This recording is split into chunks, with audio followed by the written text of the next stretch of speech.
Рахим Агамратович.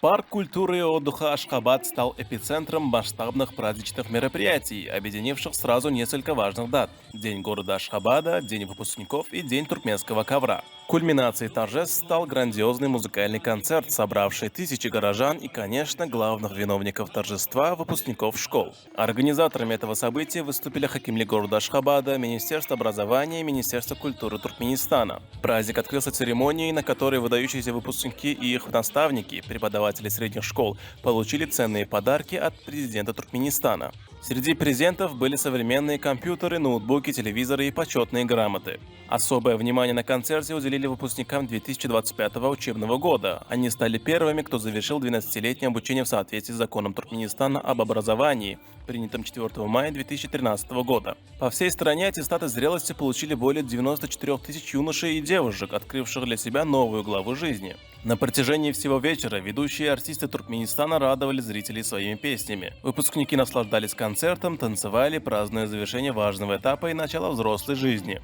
Этот день, наполненный музыкой, поздравлениями и яркими впечатлениями, безусловно, надолго останется в памяти всех участников.